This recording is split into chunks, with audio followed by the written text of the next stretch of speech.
चलो मित्रों, कालिदास का प्राणी प्रेम, प्राणी प्रेम एकम नंबर 6 दूसरा तास हम आगे देखते हैं। पहला थोड़ा सा पुनरावर्तन कर देते हैं कि पहले तास के अंदर हमने देखा था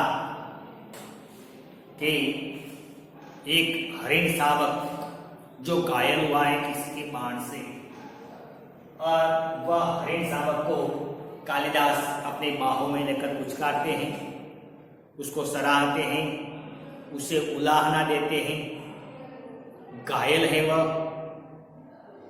मल्लिका को वे दूध पिलाने के लिए दूध लाने की बात करते हैं। मल्लिका भी दूध लेकर आते हैं, दूध पिलाते हैं, उसके घाव पर दूध का लेप करते हैं।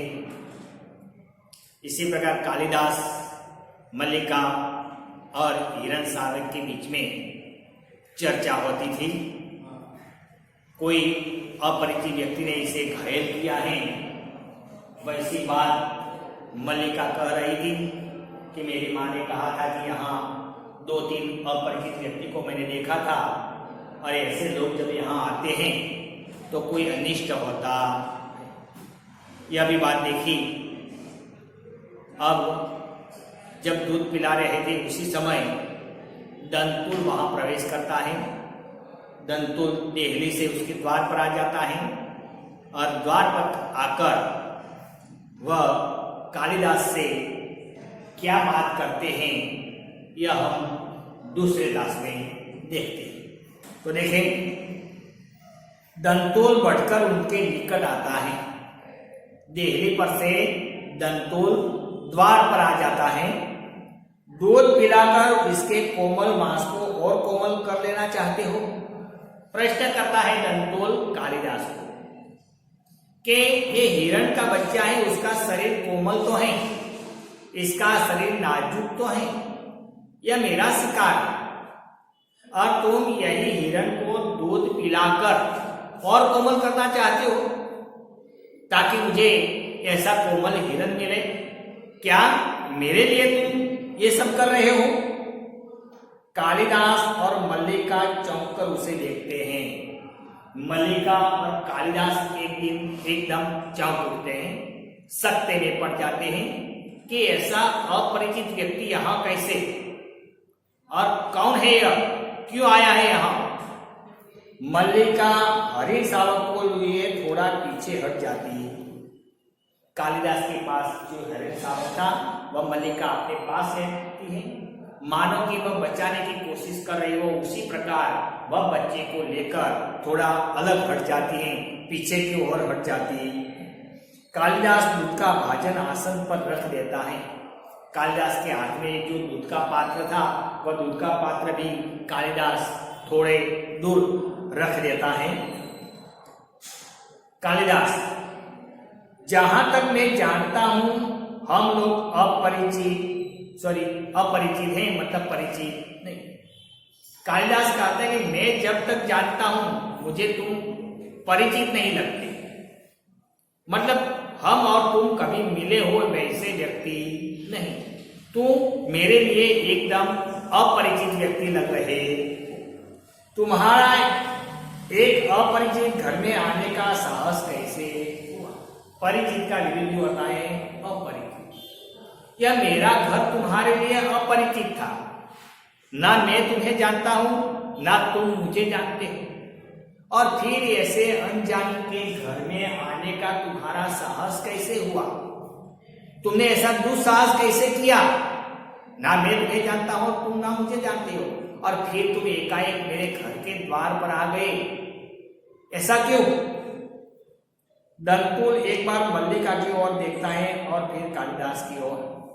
वहीं पर मल्लिका भी खड़ी है और कालिदास भी।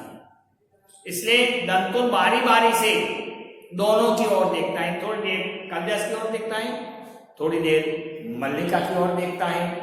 दंतुल, कैसी आकस्मिक बात है कि ऐसा ही प्रश्न मैं तुमसे पूछना चाहता।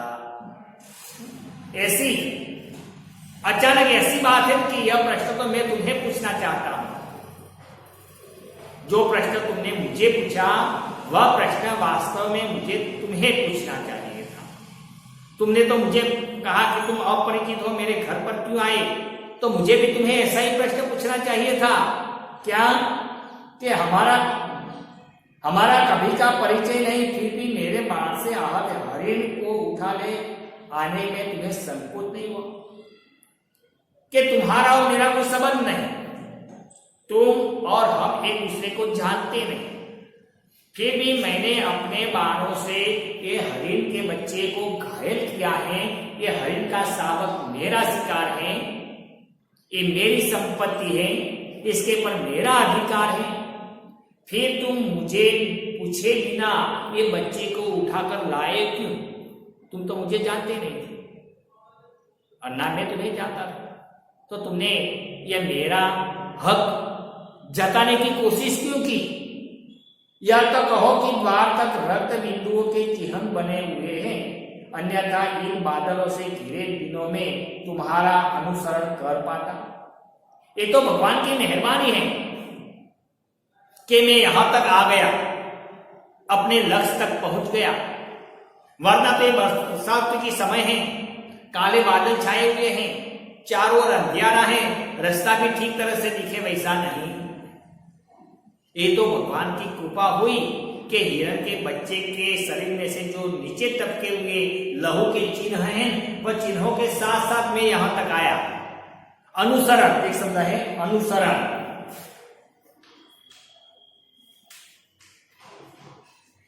पीछे पीछे चलना।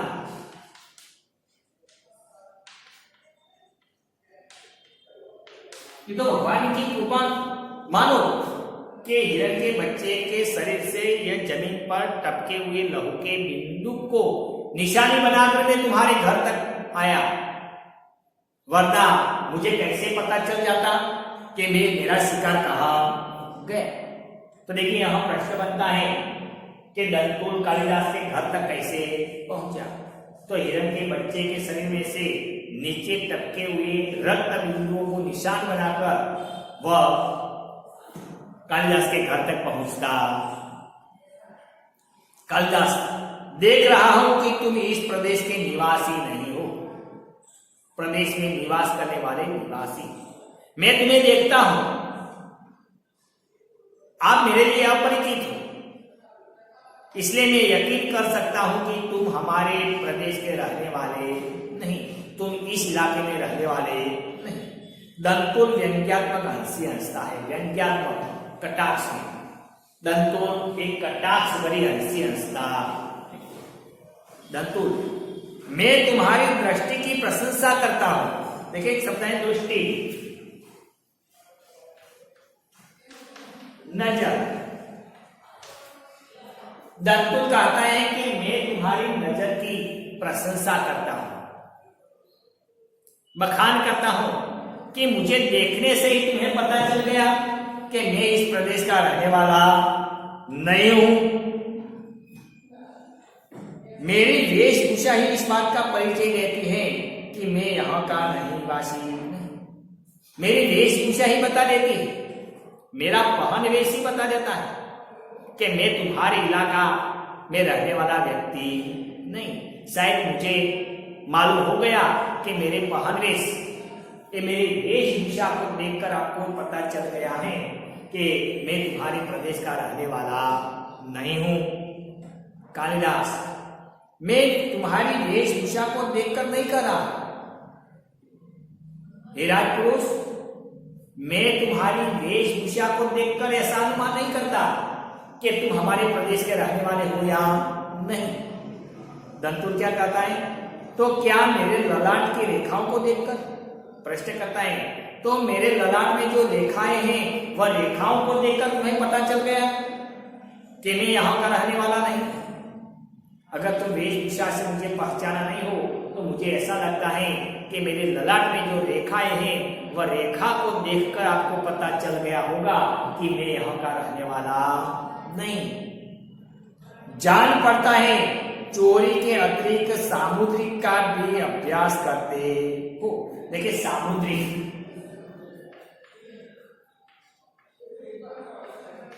हस्तरेखा।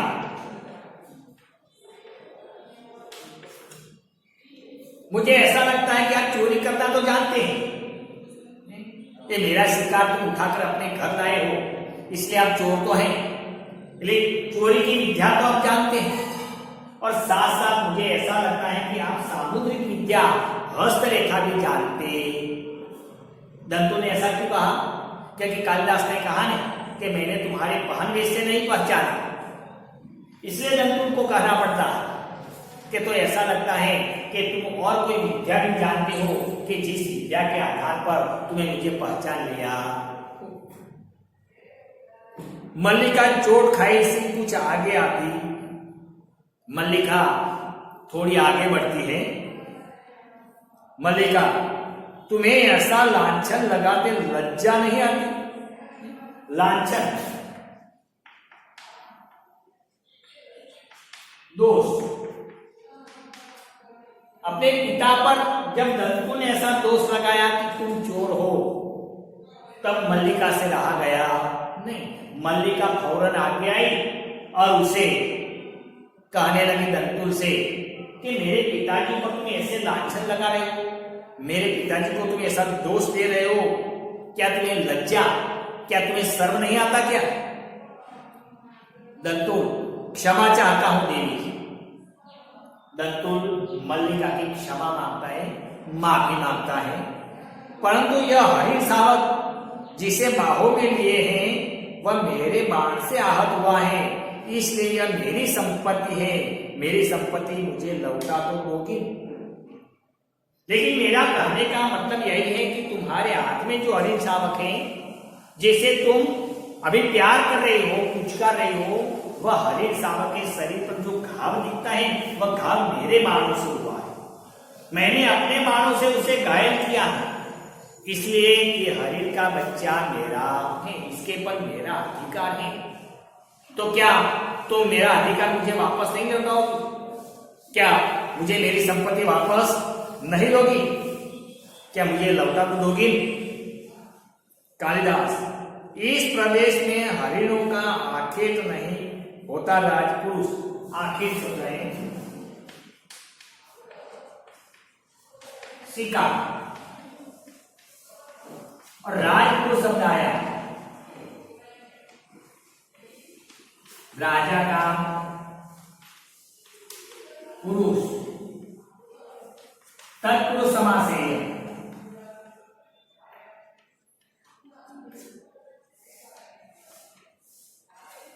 देखिए, राजपुरुष, राजा का पुरुष, ये तत्पुरुष समास।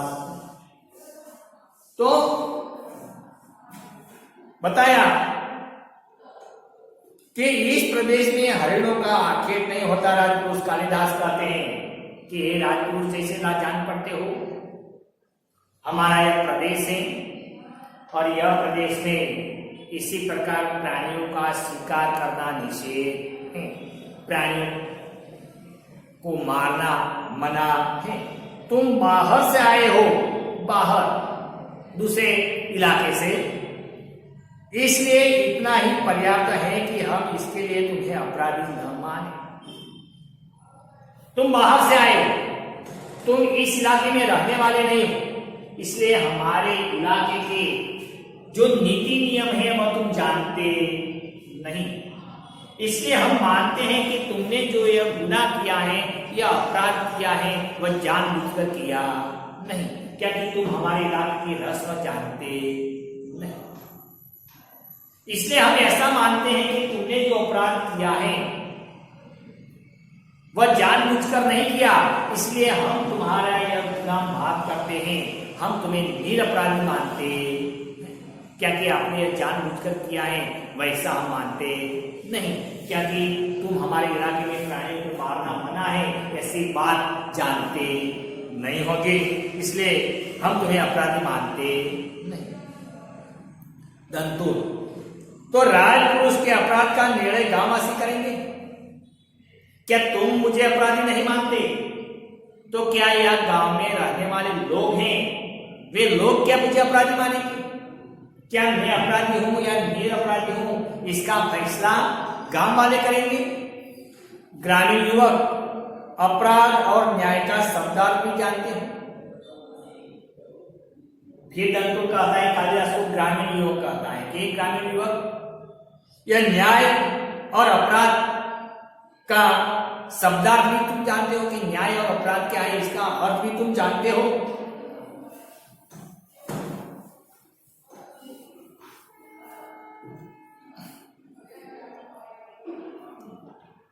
कालिदास शब्द और अर्थ राजपुरुषों की संपत्ति है जानकर आश्चर्य। कालिदास कहते हैं कि मुझे आश्चर्य हुआ कि शब्द और अर्थ ये राजपुरुषों की संपत्ति है। क्या तुम ऐसे मानते हो? तो यह जानकर मुझे आश्चर्य हुआ। दंतु समझदार व्यक्ति जान पड़ते हो। दंतु ने कालिदास से कहा कि तुम बड़े समझदार व्यक्ति जान पड़ते हो, फिर भी नहीं जानते कि राजपुरुषों के अधिकार बहुत दूर तक जाते।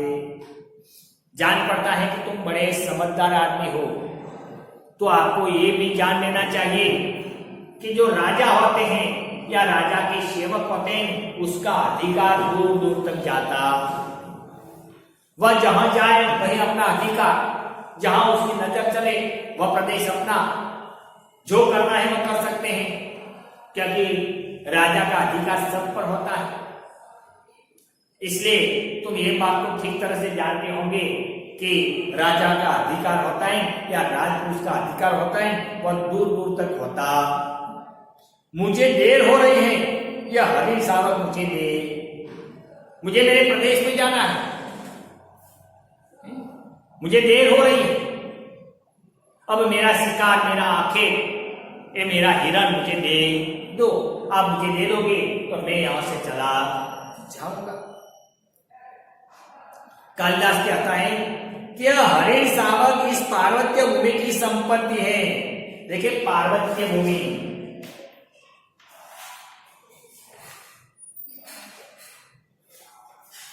पर्वत भूमि, पर्वत प्रदेश। कालिदास ने दंतु से कहा कि ये हिरण शावक हैं तो हमारी पार्वत्य भूमि की संपत्ति है, हमारे पर्वतीय प्रदेश, जंगल प्रदेश, वन प्रदेश में रहने वाली एक संपत्ति। जिस प्रकार पर्वत, पेड़ पौधे, पशु, नदी, झरने, यह जिस प्रकार संपत्ति है उसी प्रकार यह पर्वत भूमि में रहने वाले प्राणी और पशु पक्षी हैं, वह भी हमारी संपत्ति। मनुष्य पशु कोई अंतर नहीं होता। देखिए पर्वतीय भूमि के अंदर मनुष्य और पशु के अंदर कोई अंतर होता नहीं। प्राणी और मनुष्य को समान दृष्टि से देखा जाता। दोनों प्राणधारी हैं, दोनों प्राणधारी हैं, दोनों के अंदर जीव हैं। घायल होने पर दोनों को दर्द होता है। मनुष्य घायल हो तो मनुष्य को दर्द होता है और प्राणी घायल हो तो प्राणी को भी दर्द होता। इसलिए मनुष्य पशु के बीच सजातीय प्रेम रहता है और इसके कारण पर्वतीय भूमि में मनुष्य और पशु पक्षी के बीच में एक प्रकार का सजातीय प्रेम रहता। मनुष्य को मारना जिस प्रकार अपराध माना जाता है उसी प्रकार प्राणी को मारना भी पार्वतीय भूमि में अपराध माना जाता। इस क्षेत्र में कोई शिकार करके इसके पर अपना अधिकार जमाए, इसके पर अपनी संपत्ति जताए तो वह प्राणी या पक्षी को जान बचाने के लिए हम हमारी जान देने के लिए भी तैयार रहते हैं। हम हमारी जान देकर भी हम वह प्राणी या पशु पक्षी की जान बचाने के लिए तैयार होते हैं, क्योंकि वह हमारे पार्वत्य भूमि की संपत्ति। इसलिए हे राजपुरुष या हमारा सजातीय, हम साथ साथ रहने वाले साथी मित्र हैं, इसलिए हम किसी भी तरह तुम्हें लेना चाहते नहीं। राजपुरुष और इस पार्वत्य भूमि की निवासी हम इसके सजातीय हैं, सजातीय एक जाति के। तुम यह सोचकर भूल कर रहे हो कि हम तुम्हारे हाथ में सौंप देंगे। तुम शायद यह सोचकर भूल कर रहे होंगे कि मेरे इसी प्रकार डराने से यह व्यक्ति मुझे हिरण दे देगा, लेकिन तुम्हारे डराने से, तुम्हारे धमकी भरे वचन से हम डरने वाले नहीं, क्योंकि यह भूमि में प्राणी की रक्षा करना हमारा कर्तव्य है। इसलिए हम हमारी जान दे देंगे, लेकिन यह बच्चा हम तुम्हें देंगे नहीं। मल्लिका इसे अंदर ले जाकर तल्प या किसी आश्रम पर सुला दो। देखिए तल्प एक शब्द है, तल्प सैया, और दूसरा एक शब्द है क्या, आश्रम।